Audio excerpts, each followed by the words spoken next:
بسم اللہ الرحمن الرحیم۔ گمنام ہیرو کے معزز ناظرین، السلام علیکم۔ آئیے چلتے ہیں کہانی کی طرف۔ وہ ایک لمحے خاموشی سے مجھے گھورتی رہی، پھر الجھن زدہ سے لہجے میں سنجیدگی سے بولی، کیا مجھ سے شادی کا بھوت واقعی ابھی تک تمہارے سر سے نہیں اترا؟ یہ بڑا ڈھیٹ، ضدی اور مستقل مزاج قسم کا بھوت ہے، یہ کبھی میرے سر سے نہیں اترے گا۔ ایک نہ ایک روز میں تمہیں قائل کر کے چھوڑوں گا، میں نے غیر متزلزل لہجے میں کہا۔ میرا مطلب ہے، اس نے اپنے چہرے کی طرف اشارہ کیا، کیا اس کے بعد بھی تم مجھ سے شادی کے لیے تیار ہو؟ بالکل تیار ہوں، اگر تمہیں کوئی شک ہے تو ابھی ٹونی کو بھیج کر کسی نکاح خواہ کو بلوا لو۔ سچائی کا اس سے بڑا کیا ثبوت ہو سکتا ہے؟ میں تو عملی آدمی ہوں، عملی بات کرتا ہوں۔ اب تو معاملہ اس لحاظ سے بہت اچھا ہے کہ لوگ میری بیگم کو دیکھیں گے تو کہیں گے واقعی اب میں اپنے گھر میں سیاہ سفید کا مالک ہو گیا ہوں۔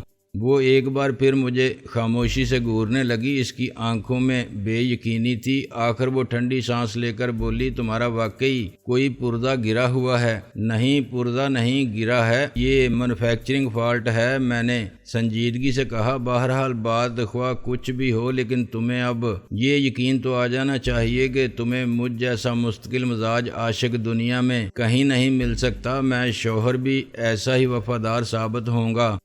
مجھے عاشق کی ضرورت ہے، نہ شوہر کی۔ وہ ایک ایک لفظ پر زور دیتے ہوئے بولی، آخر تم ہر تھوڑے عرصے کے بعد یہ بیہودہ موضوع کیوں لے کر بیٹھ جاتے ہو؟ توبہ کرو توبہ، میں نے گال پیٹتے ہوئے کہا۔ اتنے ضروری اور اہم موضوع کو بیہودہ کہتی ہو؟ اس دنیا میں اکثریت شادی شدہ لوگوں کی ہے، تم یہ کہنا چاہتی ہو کہ وہ سب بیہودہ ہیں، بیہودہ زندگی گزار رہے ہیں؟ میں کیا کہہ رہی ہوں، وہ خود اپنے بارے میں یہی کہتے ہیں۔ رحیلہ برا سا منہ بنا کر بولی، سال دو سال میاں بیوی کی حیثیت سے زندگی گزارتے ہیں تو سارا عشق ہوا ہو جاتا ہے، باقی صرف بک بک رہ جاتی ہے۔ جو کچھ جس طرح ہے اسے بس اسی طرح رہنے دو، اس خوبصورت تصویر کو خراب مت کرو۔ اچانک باہر کسی کے باتیں کرنے کی آواز سنائی دی، جواباً ٹونی کچھ کہہ رہا تھا۔ رحیلہ جلدی سے اٹھتے ہوئے بولی، میں دیکھتی ہوں۔ اس نے کھڑکی کا پردہ ذرا ہٹا کر باہر دیکھا، پھر جلدی سے دروازے کی طرف بڑھتے ہوئے بولی، یہ تو اسپتال سے کوئی آیا ہے۔ میں بھی اٹھ کر اس کے پیچھے پیچھے دروازے تک پہنچا۔ لان پر کوئی باوردی نوجوان کھڑا ٹونی سے بات کر رہا تھا، وہ وارڈ بوائے معلوم ہوتا تھا۔ ٹونی بولا، میڈم آپ فوراً اسپتال چلیں، ہنی کی طبیعت زیادہ خراب ہو گئی ہے۔ رحیلہ جلدی سے اندر آئی اور ایک بار پھر اپنا چہرہ برقع کی نقاب اور چشمہ وغیرہ کے عقب میں چھپانے کا اہتمام کرنے لگی۔ اسی دوران فون کی گھنٹی بج اٹھی۔ فون ICU سے تھا اور وہاں موجود ڈاکٹر رحیلہ کو ہنی کے بارے میں وہی اطلاع دے رہا تھا جو وارڈ بوائے لے کر آیا تھا۔ ٹونی وہیں رہا، میں اور رحیلہ باغم باغ ICU میں پہنچے۔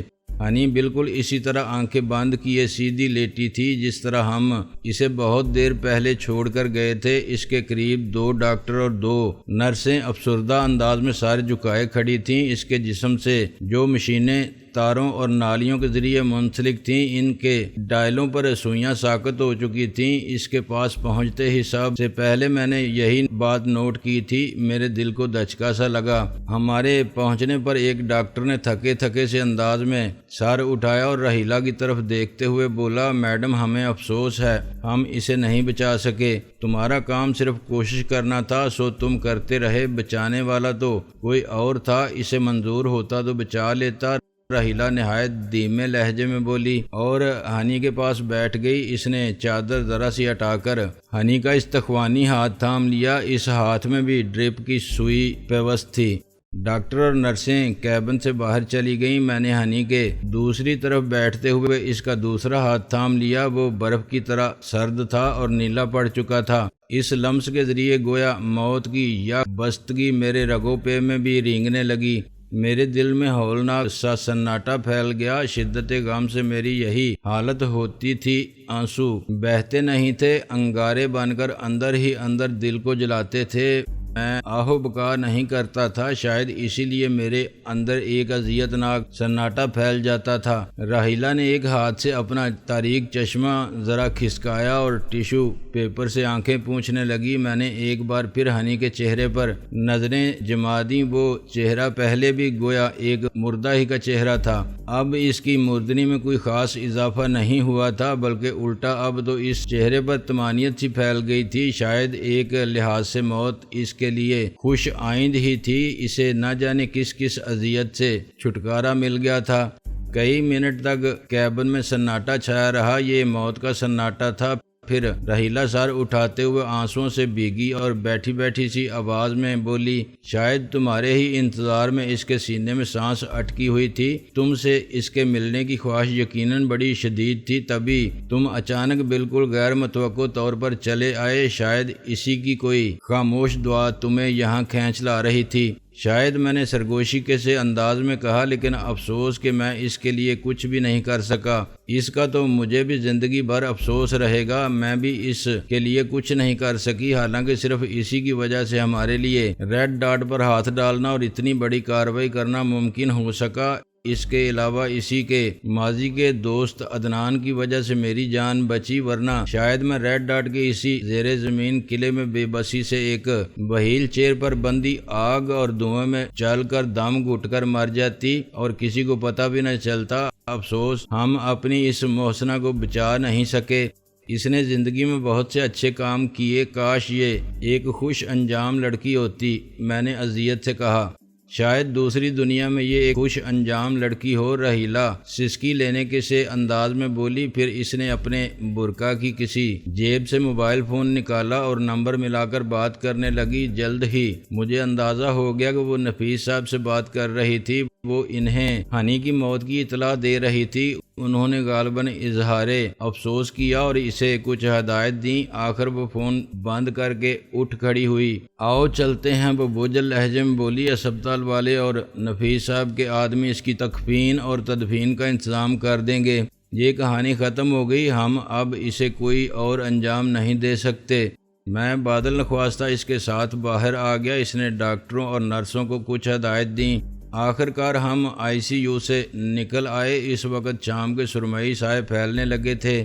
اسپتال کا ماحول یوں بھی کچھ ایسا روح پرور نہیں ہوتا، خواہ اسپتال کتنا ہی اعلیٰ درجے کا کیوں نہ ہو، لیکن اس وقت تو جیسے واقعی وہاں در و دیوار پر اداسی بال کھولے سو رہی تھی۔ کچھ دیر پہلے میں راحیلہ سے نوک جھونک سے محظوظ ہو رہا تھا، لیکن اب گویا یکدم ہی میرے اندر کا موسم بدل گیا تھا۔ راحیلہ کی حرکات و سکنات میں بھی اب تک جو مستعدی نظر آ رہی تھی وہ اب مفقود تھی۔ وہ سر جھکائے کچھ ڈھیلے ڈالے سے انداز میں چلتے ہوئے دھیمی آواز میں بولی، حالانکہ یہ خبر ہمارے لیے کئی دن سے متوقع تھی، یہ کوئی اچانک رونما ہونے والا واقعہ نہیں ہے، پھر بھی نہ جانے کیوں دل کو بڑا دھچکا لگا ہے۔ میں خاموش رہا، میرا اس وقت اپنے محسوسات کے اظہار کو بھی دل نہیں چاہ رہا تھا۔ ایک لمحے کی خاموشی کے بعد وہ بولی، اب شاید میری یہاں رہنے کی بھی ضرورت نہ رہے، میں صرف ہنی کی وجہ سے اسپتال میں ٹھہری ہوئی تھی اور ٹونی میری وجہ سے یہاں ڈیوٹی دے رہا تھا،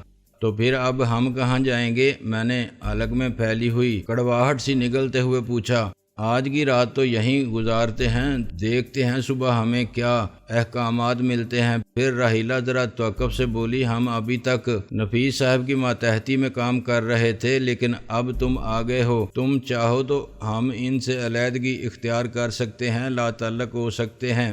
نہیں، اس کی کیا ضرورت ہے؟ میں نے تیزی سے کہا۔ میری تو ابھی سمجھ میں ہی نہیں آ رہا کہ ہمیں کیا کرنا چاہیے۔ اگر ان جیسے وسائل اور اختیارات رکھنے والے آدمی کی سرپرستی میں کام کر کے ہم ریڈ ڈاٹ کے فتنے سے نمٹنے میں کامیاب ہو جاتے ہیں تو ہمیں اور کیا چاہیے؟ یہ بھی طے ہے کہ اس مسئلے سے نمٹنے بغیر ہم سکون سے زندگی نہیں گزار سکیں گے۔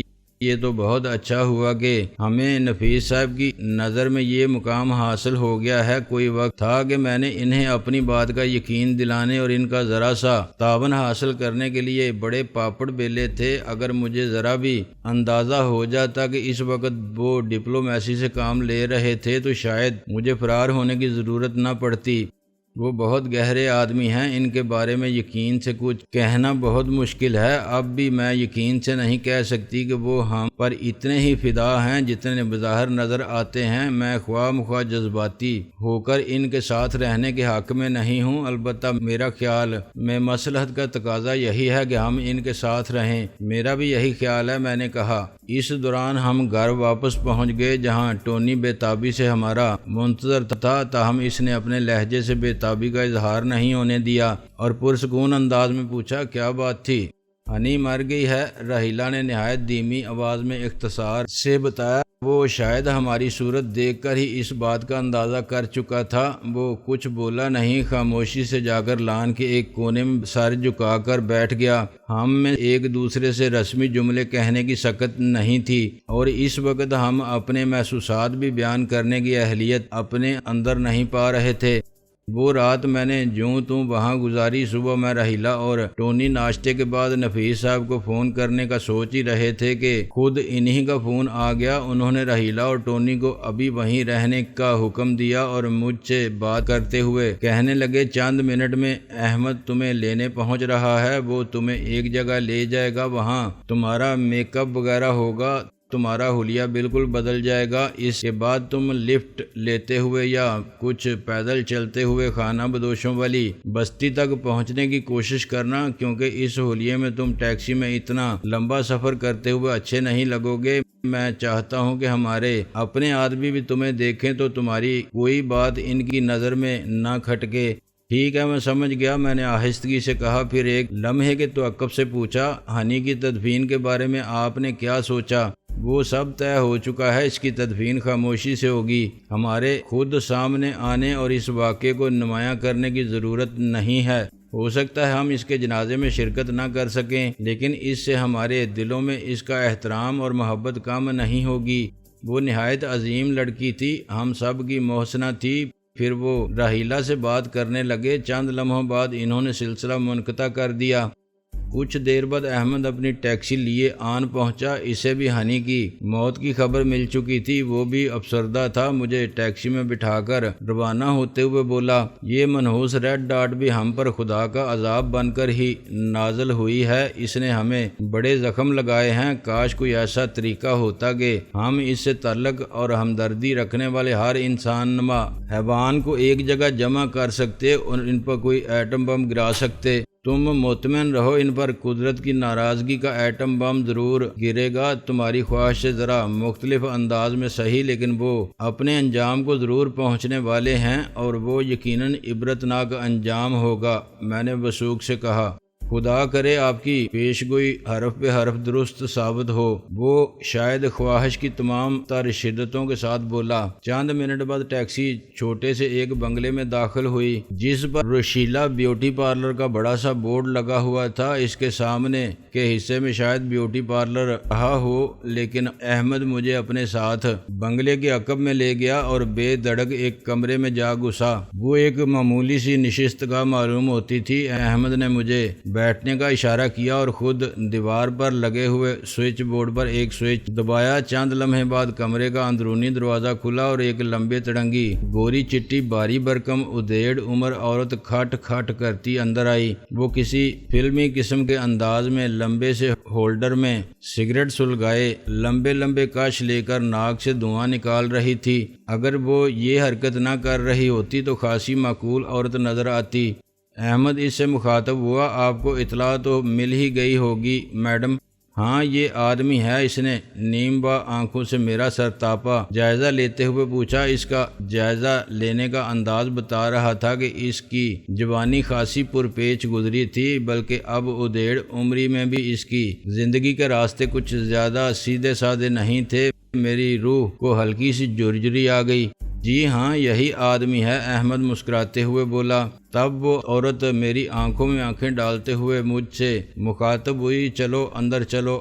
انداز کچھ ایسا ہی تھا جیسے کہہ رہی ہو، اندر چلو ذرا دیکھتی ہوں تم کتنے پانی میں ہو۔ تاہم اس کی پیشہ ورانہ سی سنجیدگی میں کوئی فرق نہیں آیا۔ میں اٹھا تو وہ آنکھیں سکیڑ کر ذرا قریب سے میرا جائزہ لیتے ہوئے بولی، یہ تو پہلے ہی گیٹ اپ میں ہے۔ جی ہاں وہ تو ہے، لیکن یہ گیٹ اپ کچھ ٹھیک نہیں ہے۔ احمد ملائمت سے بولا۔ ٹھیک ہے، اس نے مجھے پیچھے آنے کا اشارہ کیا۔ احمد وہاں بیٹھا رہا اور میں اس کے ساتھ ایک بہت بڑے کمرے میں پہنچ گیا جو کسی بہت بڑے فلم اسٹوڈیو کا میک اپ روم معلوم ہوتا تھا، تاہم وہاں کا ساز و سامان فلم اسٹوڈیو کے میک اپ روم سے کہیں زیادہ قیمتی اور معیاری معلوم ہوتا تھا۔ غنیمت ہی رہا کہ میڈم مجھے وہاں ایک کرسی پر بٹھا کر غائب ہو گئی اور جلد ہی دو سانولے سے نوجوان کمرے میں آ گئے۔ وہ آپس میں بھائی یا کم از کم کزن ضرور معلوم ہو رہے تھے۔ انہوں نے بہت تیزی سے میرا حلیہ بدلنے کا کام شروع کر دیا۔ ان کی تمام تر پھرتی کے باوجود کام مکمل ہونے میں 1.5-2 گھنٹے لگ گئے۔ کام ختم ہونے کے بعد ہی میڈم دوبارہ کمرے میں آئی اور اس نے تنقیدی نظر سے میرا سرتاپا جائزہ لینے کے بعد مطمئن انداز میں سر ہلا کر گویا مجھے جانے کے لیے NOC دے دیا۔ میں خود بھی قد آدم آئینے میں اپنے آپ کو دیکھ کر تھوڑا سا حیران ہوئے بغیر نہیں رہ سکا۔ میں اب گھنی داڑھی مونچھوں اور لمبے بالوں والا ایک پٹھان تھا جس کے گال پر موٹا سا مسا تھا اور ناک کی ساخت بھی کچھ بدل چکی تھی۔ سر پر میلی سی سفید ٹوپی اور جسم پر ڈھیلا ڈالا پرانا سا شلوار قمیض تھا۔ پیروں میں پرانے سے پشاوری چپل تھے۔ بس میرے کندھے پر ایک کدال کی کمی تھی اور میں پوری طرح ایک سیدھا سادہ ان پڑھ اور جفا کش مزدور نظر آتا۔ اس وقت میری حیرت کی انتہا نہ رہی جب کمرے سے رخصت ہوتے وقت ایک کدال بھی میرے کندھے پر رکھ دی گئی اور یوں گویا یہ کمی بھی پوری کر دی گئی۔ میں دوبارہ نشست گاہ میں پہنچا تو احمد مجھے دیکھ کر ہنسنے لگا، پھر ذرا سنجیدہ ہوتے ہوئے بولا، سر یہ بڑی عجیب بات ہے کہ آپ تقریباً ہر گیٹ اپ میں جج جاتے ہیں، جو بنتے ہیں وہی لگنے لگتے ہیں۔ کیا فائدہ ایسے گیٹ اپ کا جس میں تم نے مجھے پہچان لیا؟ میں نے قدرے مایوسی سے کہا، سر اس میں میرا کوئی کمال نہیں ہے اور نہ ہی یہ آپ کے گیٹ اپ کی خرابی ہے۔ وہ جلدی سے بولا، میں نے آپ کو اس لیے پہچان لیا کہ مجھے چند منٹ پہلے معلوم ہو چکا تھا کہ آپ کس حلیے میں آنے والے ہیں۔ میڈم دوبارہ اس کمرے میں نہیں آئی اور میں احمد کے ساتھ باہر آ گیا۔ احمد نے میرے لیے ٹیکسی کا دروازہ کھولا تو میں نے کہا، نفیس صاحب نے ہدایت کی تھی کہ میں ٹیکسی میں نہ بیٹھوں، میرے موجودہ حلیے کے ساتھ یہ عجیب لگے گا۔ اب 8-10 میل دور پیدل تو جانے سے رہے، میں آپ کو شہر سے باہر جانے والی سڑک پر چھوڑ دوں گا۔ چند فرلانگ پیدل چل کر آپ بستی تک پہنچ جائیے گا۔ مجھے یقین ہے کوئی ہمارا تعاقب نہیں کر رہا جسے آپ کا ٹیکسی میں سفر کرنا عجیب لگے گا۔ ویسے بھی اس وقت ہم دونوں بائی بند لگ رہے ہیں، ایک ٹیکسی ڈرائیور ایک مزدور، دونوں دوست بھی تو ہو سکتے ہیں اور دوست کی ٹیکسی میں مفت سفر کر سکتا ہے۔ میں بدستور ہچکچاہٹ کا شکار رہا تو احمد بولا، نفیس صاحب کی احتیاطیں بھی بعض اوقات میری سمجھ میں نہیں آتی۔ بھئی اگر کوئی ہمیں نہیں دیکھ رہا ہے تو یہ سارا تردد فضول ہے، اور اگر کوئی آنکھ ہمیں دیکھ رہی ہے جس کا ہم لا علم ہیں تو اس کے لیے تو ہم پہلے ہی مشکوک ہیں، بلکہ اسے تو شاید معلوم ہی ہوگا کہ ہم کون ہیں۔ اس صورت میں بھی سارا تردد فضول ہے۔ اصل میں نفیس صاحب بیچارے اپنی سی احتیاط کر رہے ہیں، صحیح جواز وغیرہ خود ان کی اپنی نظر میں بھی واضح نہیں ہیں۔ بہرحال وہ جو کچھ کر رہے ہیں اس میں کوئی حرج نہیں ہے۔ ریڈ ڈاٹ سمجھ میں نہ آنے والی چیز ہے۔ میں بھی جن دنوں لاہور میں تھا تو بعض اوقات بڑا مطمئن ہوتا تھا کہ کوئی میرا تعاقب یا نگرانی نہیں کر رہا ہوتا ہے، لیکن چند گھنٹے بعد پتہ چلتا تھا کہ انہیں نہ صرف میری نقل و حرکت کا علم ہوتا تھا بلکہ یہ بھی معلوم ہوتا تھا کہ میری کس سے کیا بات ہوئی۔ ذرا توقف کے بعد میں نے کہا، ویسے بھی جب انسان کسی کی ماتحتی قبول کر لے تو پھر اسے اس کا حکم ماننا چاہیے، لیکن خیر چلو تھوڑی سی بے احتیاطی کر لیتے ہیں، میں تمہارے ساتھ چلتا ہوں، لیکن شہر سے نکلتے ہی تم مجھے اتار دینا، باقی فاصلہ پیدل یا لفٹ لے کر طے کر لوں گا۔ میں اگلی سیٹ پر اس کے برابر ہی بیٹھ گیا اور احمد نے گاڑی اس بنگلے کے پورچ سے نکالی۔ روانہ ہوتے وقت ہم دونوں نے ہی غیر محسوس طور پر دور دور تک چاروں طرف کا جائزہ لیا۔ مجھے یقین تھا کہ کوئی ہمارا تعاقب نہیں کر رہا تھا اور احمد بھی اس سلسلے میں بدستور مطمئن تھا۔ ہم راستے میں اسلام آباد ہوٹل کے سامنے سے بھی گزرے، تب مجھے وہ ترک ثقافتی طائفہ یاد آیا جس کے ساتھ میں استنبول سے یہاں پہنچا تھا۔ ایک لمحے کے لیے میرا جی چاہا کہ جا کر ذرا ان لوگوں سے مل کر آؤں، لیکن بر وقت ہی مجھے یاد آ گیا کہ میرا حلیہ ایسا نہیں تھا کہ میں اس قسم کی غیر ضروری حرکتیں کرتا پھرتا۔ معلوم نہیں وہ ترک ثقافتی طائفہ اب بھی یہاں مقیم ہے یا نہیں۔ میں نے مڑ کر ہوٹل کی طرف دیکھتے ہوئے کہا، جی ہاں، فی الحال تو وہ لوگ یہیں ہیں۔ احمد نے بتایا، انہوں نے تو گزشتہ رات لیاقت ہال میں شو بھی پیش کیا ہے۔ آج رات یا کل صبح شاید وہ لوگ لاہور اور پھر وہاں سے کراچی روانہ ہو جائیں۔